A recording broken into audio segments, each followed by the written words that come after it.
প্রত্যেকের কি জন্য আমরা তাকে বলতেছি এই ফ্যাসিস্ট দানবীয় রাষ্ট্রের কারিগর। কেউ না করলে আমি করব, অসুবিধা নাই। আমাদের সিনেমা বানাইতে হবে, অসংখ্য সিনেমা বানানো যাবে শুধু এই জুলাই আগস্ট বিপ্লব নিয়ে, আন্তর্জাতিক মানের হলিউডের পরিচালক দিয়ে। আমি যা যা বললাম তার মধ্যে আমি হয়তো নিজে ছবি আঁকতে পারবো না, গান গাইতে পারবো না, কিন্তু অনেক কিছুই নিজে পারবো। যেমন সিনেমা বানানোর জন্য প্রযোজনা করতে পারবো, টাকা জোগাড় করে দিতে পারবো, স্ক্রিপ্ট লিখতে পারবো, কিন্তু আমার এই কাজগুলো আমাদেরকেই করতে হবে দেশের ভবিষ্যৎকে নিরাপদ করতে। আর একটা জিনিস দোহাই লাগে, কেউ নিজের আখের গোছানোর কথা ভাইবেন না। আর একটা জিনিস লাগবে, সেটা হইতেছে আমাদের একটা ইংরেজি নিউজ চ্যানেল লাগবে আল জাজিরার মতো। খালিদ মহিউদ্দিন এই ক্ষেত্রে ভূমিকা রাখতে পারে। খালিদ মহিউদ্দিন যদি এই দায়িত্ব নেয় সে এটা পারবে করতে। দরকার হলে আমরা সবাই মিলে টাকা জোগাড় করে দেবো, কিন্তু আমাদের এটা লাগবে। আর ফাইনালি একটা গেমস বানাইতে হবে। কি সেটা? আসেন শুনি। এখানে প্রোটাগনিস্ট হবে ছাত্র আর ভিলেন হাসিনা। হাসিনা শক্তি নেয় তার বাবার স্পিরিট থেকে, বাইরে থেকে শক্তি যোগায় ইন্ডিয়া আর মোদি। পশ্চিমা শক্তি সাপোর্ট করে ইন্ডিয়াকে।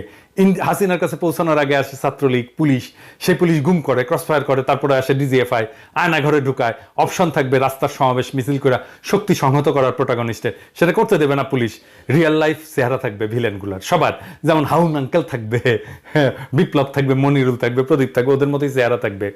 ছাত্রলীগের সাদ্দাম টাদ্দামের মতো চেহারা থাকবে, তারপরে ওই আমোটা আজিজ টাজিজের মতো চেহারা থাকবে, বেনজিরের চেহারা থাকবে।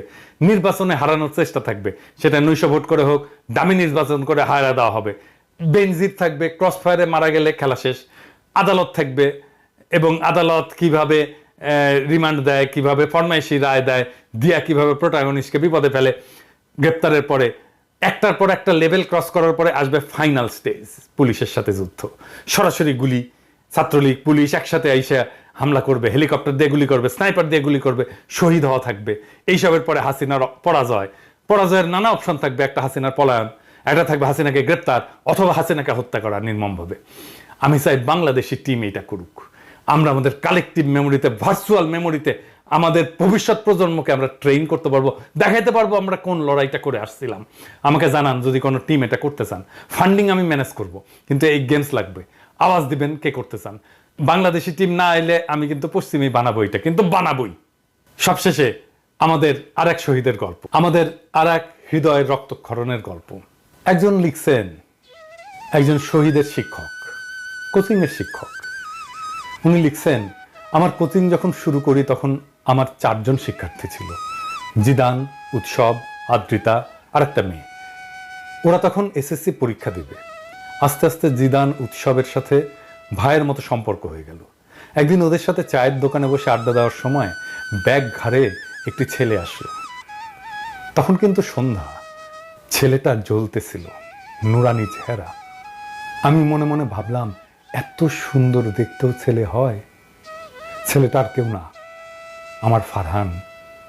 আপনারা যাকে ফারহান নামে চিনেন, আমি তাকে ধলা বলে ডাকতাম। কেননা ও এত ফর্সা ছিল যে ওকে ধলা বলে ডাকতাম। আমাকে ফোন করে বলতো, ভাই আমি ফারহান বলছি, কিন্তু যতক্ষণ না ধলা বলতো আমি শুনতাম না। ফারহান কোরআনের হাফেজ, সুন্দর কোরআন তেলাওয়াত করত। কিন্তু যেদিন আমার কোচিং আসলো সেদিন আমি বুঝলাম যে ও শুধু দেখতে সুন্দর বিষয়টা এমন না, ওর মেধা তার থেকেও প্রখর। কোনো জিনিস ওকে বুঝিয়ে দিলে সেটা 2 বার পড়া লাগতো না, অনেক দিন ধরে মনে রাখতে পারত। আমার কানে এখনো বাজে, ও আমাকে বলতো, ভাই তুমি যেভাবে জিদানকে বানাইছো আমাকে অমন করে বানায় দাও। ওর অবস্থা এতটাই খারাপ ছিল যে পাশ করতো কিনা সন্দেহ ছিল। আমি ওকে একা একা পড়িয়ে ঠিক করেছি। এমন অনেক সময় হিসে রাত 3টায় আমাকে ফোন করে বলছে, ভাই পড়তে না মন চাচ্ছে না, একটু মোটিভেশন দাও। আমার সাথে যেদিন লাস্ট দেখা সেদিন 2 ভাই হাঁটতে হাঁটতে কত কথা, ভাই ইন্টারে ফাঁকি মারা যাবে না, এই করা যাবে না, কত কথা।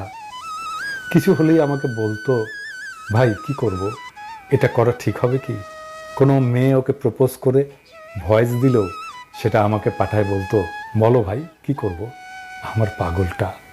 তারপর এসএসসি পরীক্ষা দিল। কেমিস্ট্রি পরীক্ষার আগের একদিন ছুটি ছিল। ওর যেহেতু অনেক গ্যাপ ছিল, ও ভয়তে একদিন গ্যাপে একটা লাইনও পড়ে নাই। এবার আসছে আমার কাছে পরীক্ষার আগের দিন। ওই দিন আমি এবং ফারহান, জিদান এদের নিয়ে রাত 11টা পর্যন্ত কোচিংয়ে পড়াইছি।